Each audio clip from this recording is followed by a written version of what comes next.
welcome to another episode of Walking Digital Corridors. I'm your host, Alex Abbott, otherwise known as the Bearded Sales Guy, and I'm thrilled to have you with us today.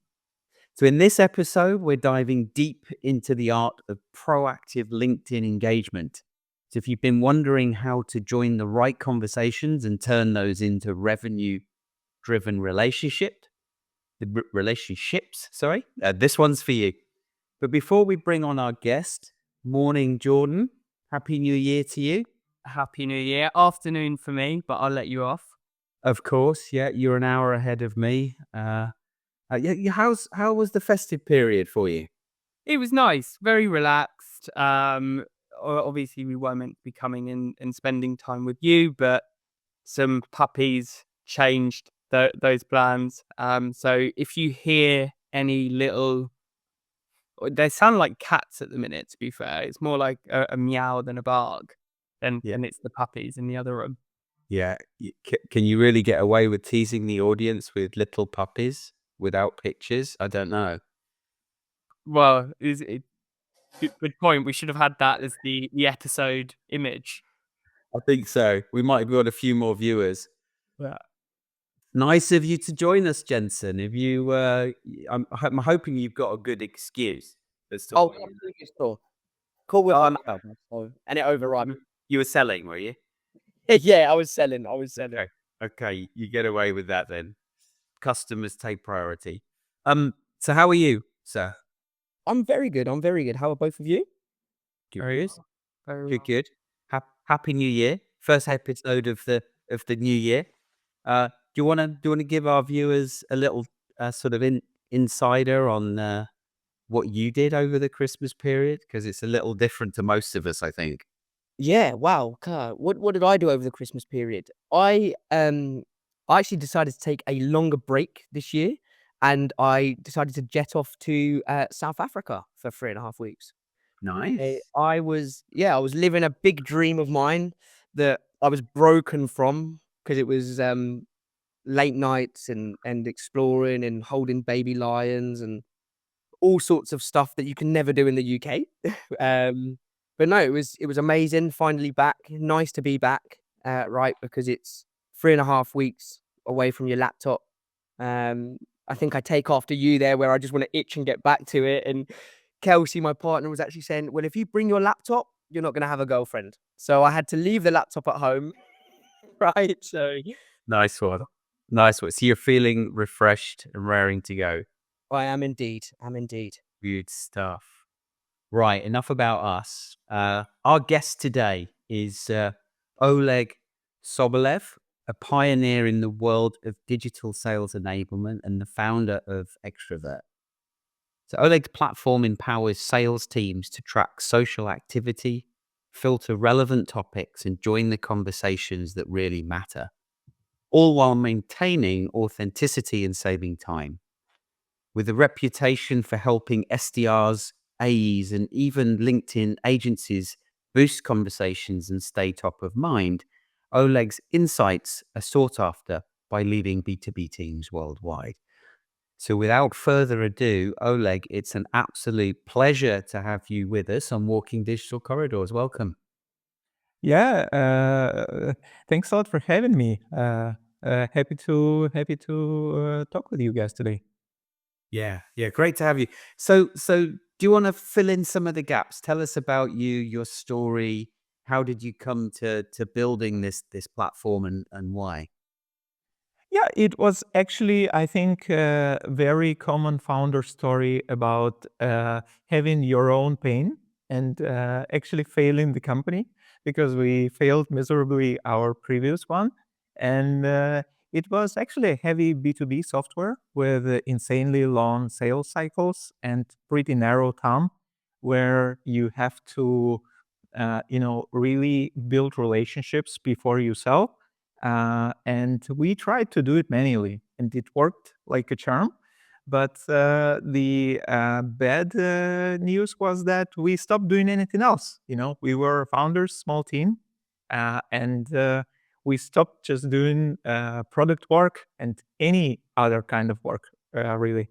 And during that time, we understood that this thing should be automated, or maybe automated is not exactly the right word, but we need some kind of augmentation for the people to actually help them build these relationships at scale and scale themselves in a good way.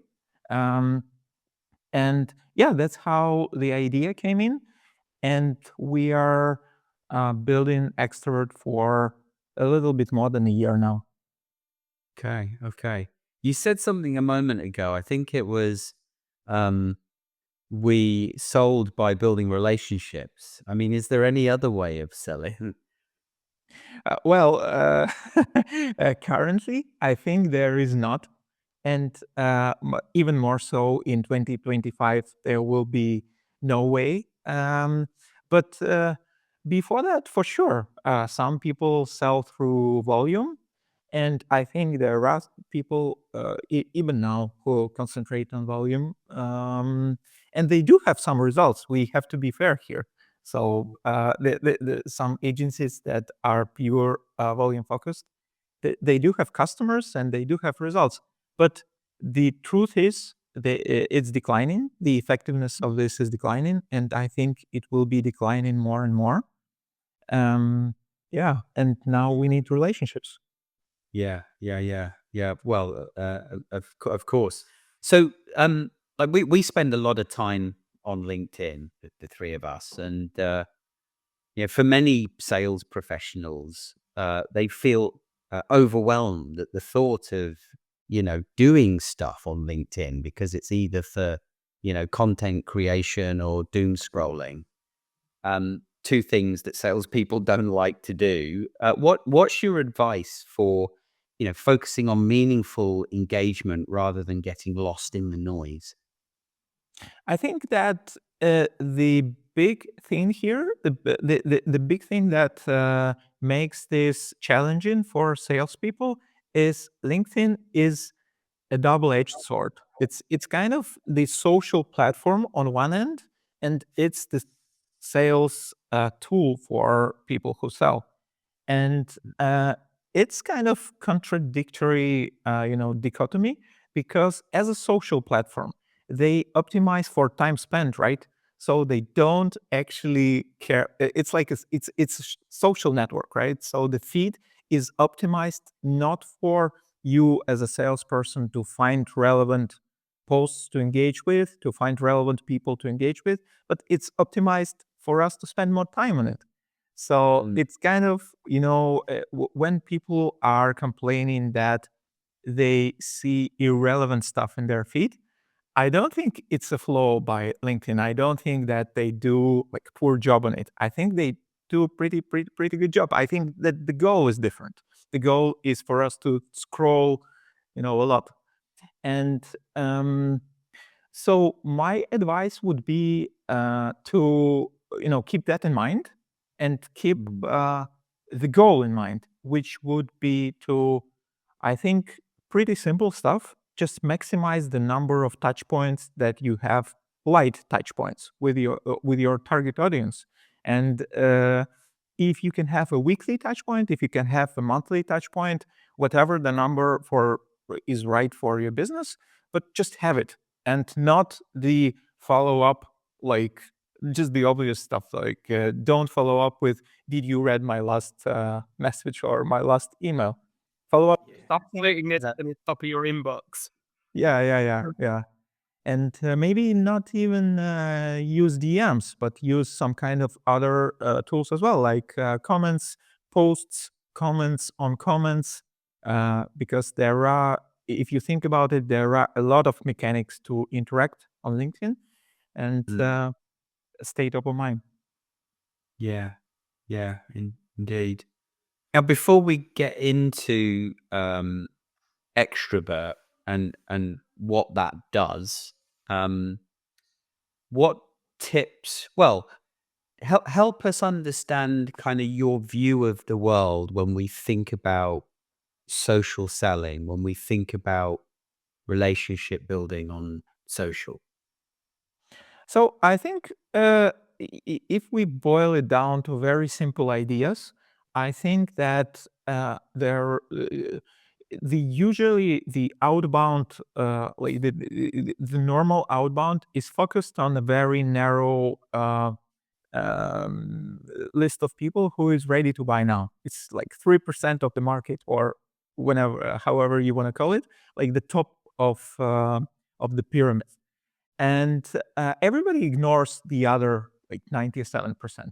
And there are two issues with that I see. The first one is that it's highly competitive because like your competitors are targeting the same 3%. And the other issue is that when you get to this 3% that are ready to buy now, they probably had already made their choice, because people are making their choice based on um, testimonials that they hear, word of mouth, things that they saw on socials, just people who they trust, creators who they trust. And by the time that it is the moment of the formal decision on their side, the choice could be made by then. So I think that the bottom line goal for social selling is to be there before they are transitioned to this 3% top of this pyramid. Yeah. And being there, I mean, there's so much. You say being there, but there's so much in being there that that has to be done in a non-salesy way. But I'm baffled. Like you hit the nail on the head. You're talking our language, right? So 3 to 5% of any, and our territory is in market at any one point in time. Yet salespeople continue to spend their time searching and qualifying for that 3 to 5%. And if there is no pre-existing relationship, if there is no trust there, then their message is falling on deaf ears. Yet sales teams, sales leadership, marketing leadership are still putting people under pressure to send that same insight message out that didn't and hasn't been responded to, whether it's in email, on the phone, or on social. Why do you think that is? Why do you? Yeah, I actually think that the problem is deep inside how the sales department is structured. So I think it's the issue about timeline of planning.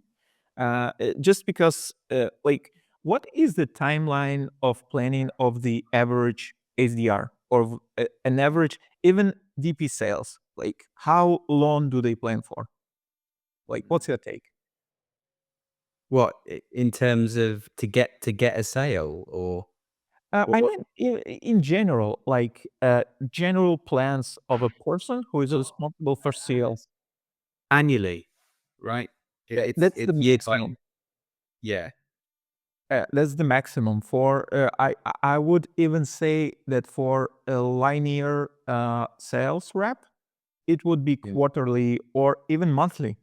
And if you have this, very short plan distance, um, how come you can build relationships, right? You need to hit your quota, like this quarterly quota or yearly quota or whatever. And Mm. the part of the issue here, I think, is the management, because they are not like this because they want to. They are like this because the management kind of mm, builds the structure, organizational structure, that kind of forces people to do that. So I think the big part of the issue is this.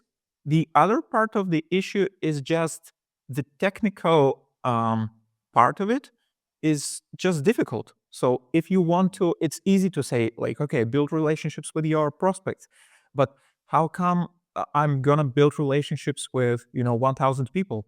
How come I gonna do that? It's hard, yeah, it's difficult. And people talk about importance of content creation, team-wide content creation, and I believe in it very much. I think that the whole sales team should create, but it's difficult as well, and it's kind of steals your attention and steals your time as an SDR from activities that actually bring you results, bring you, demos or KPIs they pay you for, and it's just. I think that Yeah. it's it's a very difficult issue. I don't wouldn't say that I have a clear answer to it. I think it's difficult to tackle on the organizational level. Yeah. And we're going to have people in our audience that have the support of their managers that uh, appreciate the value of social selling as you describe it. Relationship first, thinking about the full territory, not just searching and qualifying the 3 to 5% of people that might be in market today. But we're also going to have people listening, salespeople, SDRs, account executives that don't have the support of their management. Therefore, you know, they're trying to balance these two worlds between, well, I've got to keep my manager happy by showing the right activity metrics, but that hasn't worked for years now. So I'm going to do some other stuff that I believe will work and will get the conversations that I need in order to be successful in my role. So what do you say to those two types of people?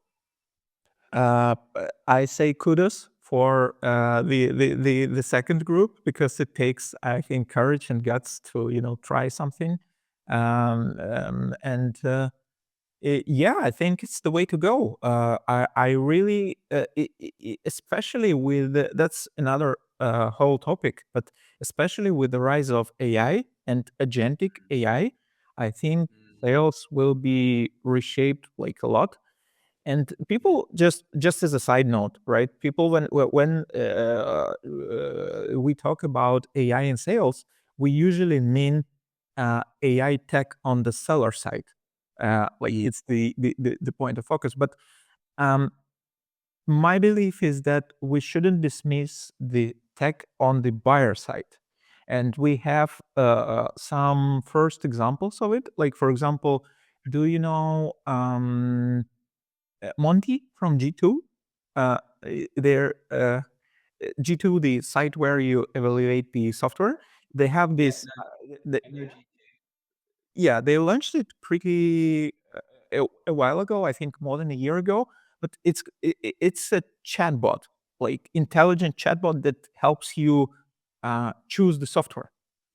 Right now, it's just the first step, in my opinion. But imagine if you are, if you will be able to make this really, smart, a smart tech on the buyer side that will evaluate all the tech stack that they buy.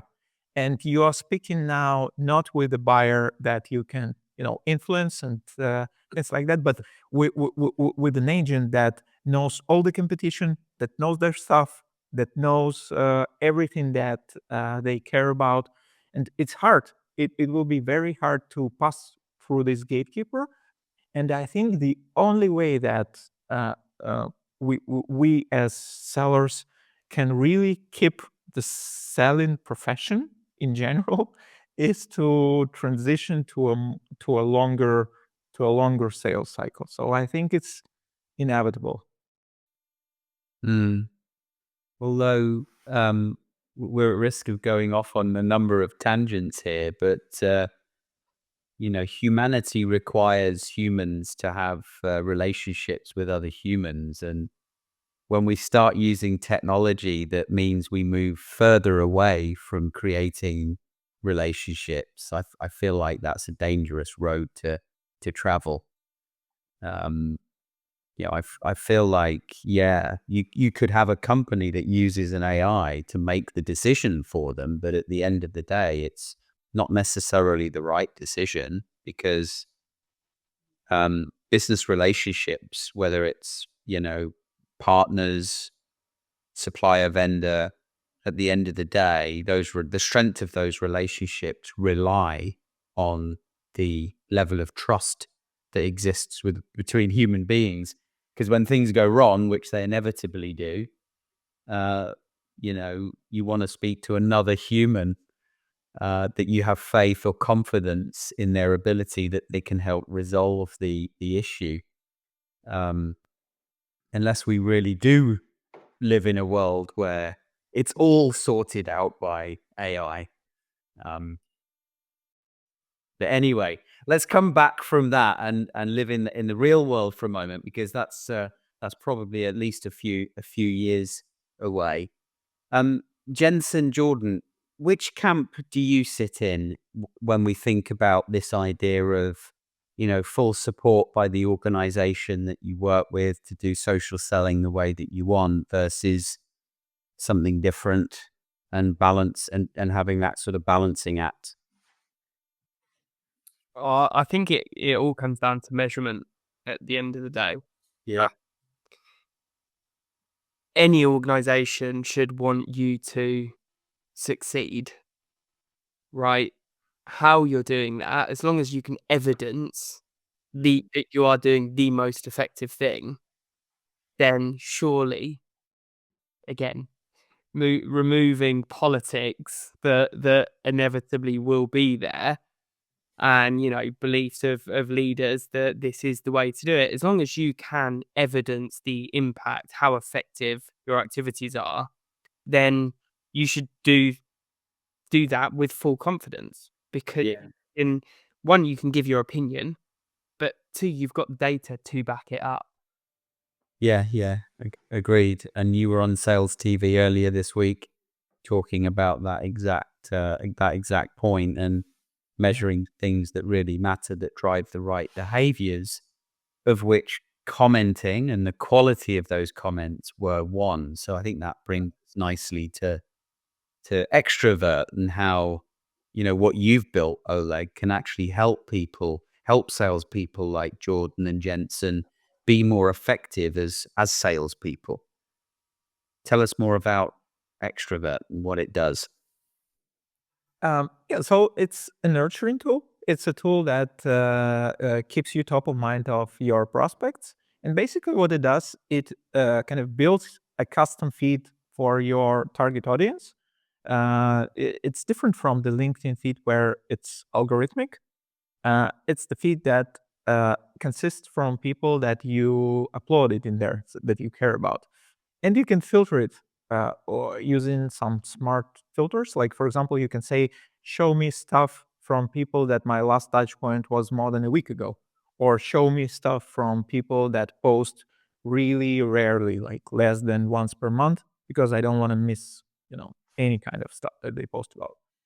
And the thing that we released just this week is you can actually say, show me posts about topics that I care about. Like for myself, it's social selling, commenting, nurturing, and stuff like that. And I made a test this week. I follow like more than 500 people, and In extrovert?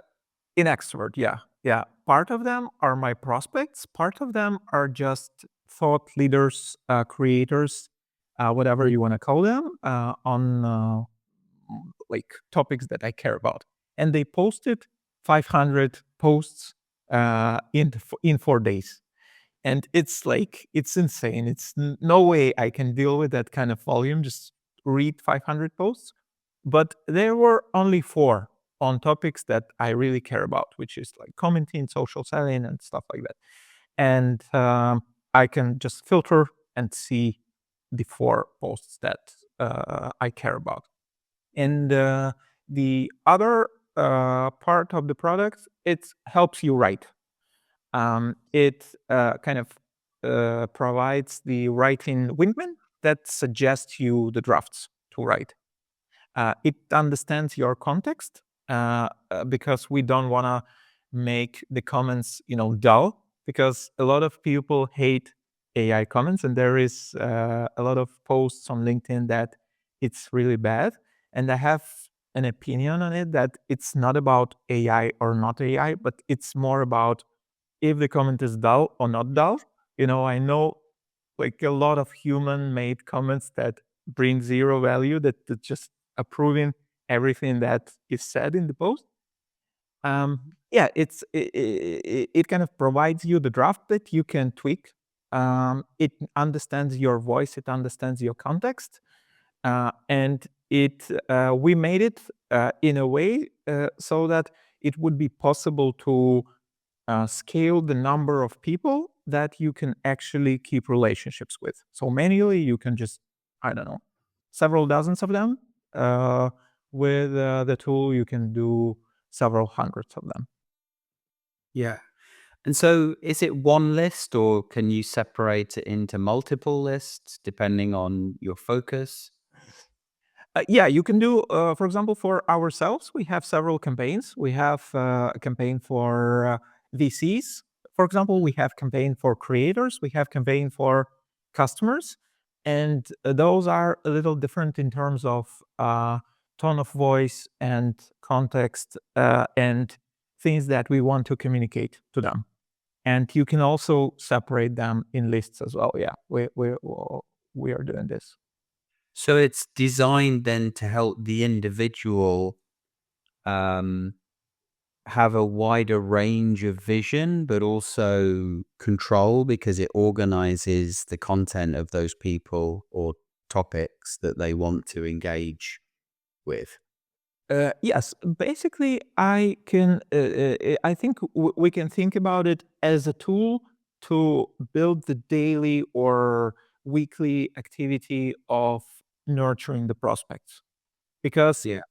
if you think about it, no other tool like LinkedIn natively doesn't support this too much. There is some minimal support in SalesNav because you can actually filter your list of prospects, and you can go through all the prospects and see what they post about. But it's all right if you want to do it once. But if you want to, if you have a list, say 100 people, and you just want to track what are they doing on the regular basis, like try doing this 3 times per week. It will take like an hour every time, and no SDR, no account executive have time for this. Yeah. Okay. Now, for those teams that are just getting started, well, I mean any teams, but for now, let's think about those teams, those people that might be just getting started with this. What are some of the, what are the first steps or even use cases that you would recommend in order for them to build a winning LinkedIn routine? I believe actually that extrovert is only a part of the picture, and commenting in general and nurturing in general is only the part of the picture. I believe that the winning combo that works for us is actually these 3 pillars, which is DMs, posts, and comments. And I think that works really nicely because the what is the like normal sequence like if we imagine this cold sequence on LinkedIn, what is it? It's like uh connection request, DM, follow up, follow up, follow up. If they don't reply, if they don't connect with you, you lost them, right? So you kind of lose a lot of people that you connect with. If you add posts to it, it's much better because you now have content that they can see after the sequence is finished, and you kind of can um, reach them with your information. But the trick here is that the algorithm work in a way that if you connect to somebody, they will show the LinkedIn will show your posts just for a while, and after some time, like 2 weeks or maybe a month, it will fade out from their feed if they don't interact with the posts. And many people are lurkers; they don't interact with posts so much. And here, when the commenting comes in, like closing this gap, because if you comment on their stuff, you not only get in a notification, a touch point that they see your face, they kind of remember you, but also more often than not, they will react to your comment because like who is not reacting to the comments on their posts? Like usually people do that. And it will tell the algorithm to show your posts to them more often, because it works in a way that if it senses that you're kind of the prospect is interested in your content, it will show your posts as well. So I think that the winning combo, and I cannot stress this enough on every demo with my customers, I preach that there should be a team-wide content creation. So every customer-facing sales rep or team member should post, and they should basically do these three things: PM, post, and comment. And those work really nicely for us. We do have call sequences for outbound, for extrovert as well, and we have 23% reply rate currently with this tech. Okay. Combining the two. Combining the three. So we post content. We have a sequence, which is, just call sequence. It's actually a little bit more complex than the normal sequence because we personalize a lot. We can go to it as well. And we nurture with commenting as well. Okay. And the percentage of that 23% was what? The number of calls. It's from the initial list to a reply. Yeah. Okay. Okay. The reply. Got it. Like a message reply, some sort of response. Okay. Okay. Only You know what the 70% is positive of Yeah. replies. And do you have what the call rate or the conversation rate might be, out of interest? How many meetings do you get from that initial list? That's a tricky part because we have, our tool is low ACV, so we are, almost a self-service product-led tool. And the reason we do outreach right now is because just we are early, and we don't push for meetings per se. We are okay if the person is just, okay, I'm gonna play with it myself. There is a free trial on the website, and we don't push for meetings. But I would say that roughly maybe several percent from the total from the initial list, several percent converts to meetings. Yeah. Okay. So I've got a couple more questions for you. We're coming to the end of time. Now, with so much focus on authenticity, how do you see personal branding evolving in the sales space? This is you mean with just want to understand the question. You mean because of AI or because or Well, I mean, AI is now here, right? So Yeah. yes, we could say yes. That there's been a lot of talk about the importance of personal branding, and even in Matt Dixon's latest book that he co-authored, The Jolt Effect, he talks about the importance, or not the importance, well, the fact that salespeople who make an effort to develop their personal brand are more successful than those that don't. So I feel like it's important, but still so many salespeople don't bother.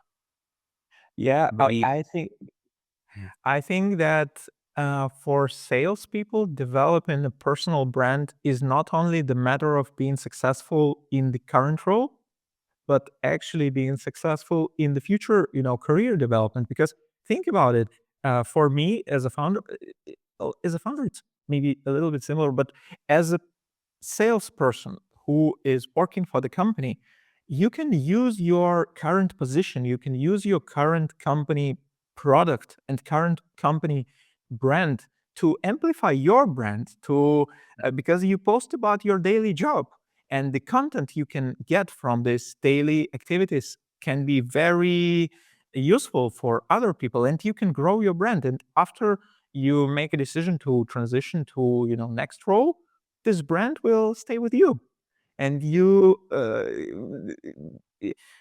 actually used your company's company's branding to build your own. And I think this is super powerful.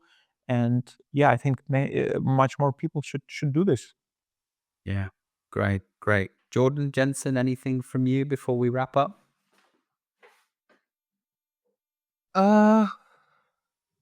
No, I think it's been an insightful session. I'm gonna take a look at Extrovert. As you said, I think there's sort of two camps. One that will look to automate wherever they can, which is not what Extrovert is by the sounds of things, and one that will try and streamline while remaining authentic, while honoring those human values, which is going to be the differentiator in the world of AI outreach and automation. The thing that is going to differentiate us is going to be those things that are innately human, because it is so different. So yeah, no, I'm looking forward to taking a look and giving the trial a go. Nice. Nice. Cool. All right. With that, Oleg, thank you very much for coming on to Walking Digital Corridors and sharing your story and more about the platform that you've developed. Where can people find you if they want to learn more about you or perhaps try out Extrovert?